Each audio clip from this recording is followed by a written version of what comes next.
Tita Shaira, ito na po yung kape niyo.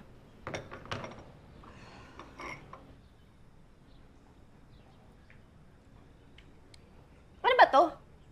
Po. Kape ba to? Soft drinks? Ba't sobrang tamis?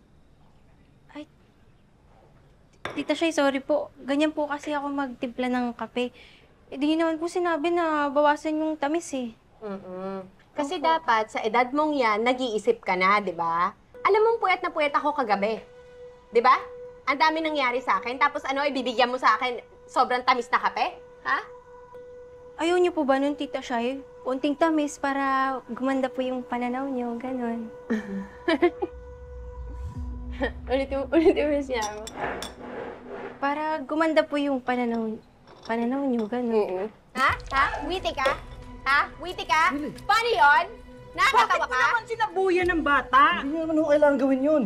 Anong hindi kailangan gawin? Ito, tandaan ninyo! Kayong lahat!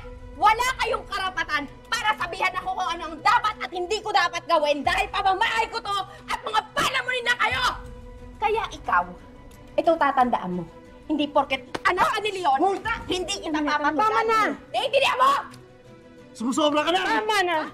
Tama mo! Bakit anong gagawin mo? Ha? Huwag na Ano tayo. gagawin mo? Ano mukha mo? Nakikita mo yung pinto? Kung hindi nyo na kaya, magsilayas na kayo!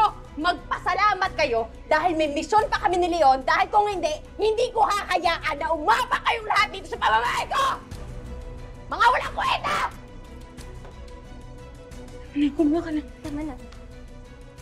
Halika na rito! Mana, Tama na, kumuha ka ng pampunas. Dali. Nasaktan ka ba? Bilayas ka lang. ayos lang. Salamat yung babae yun, kapatid ni Leon.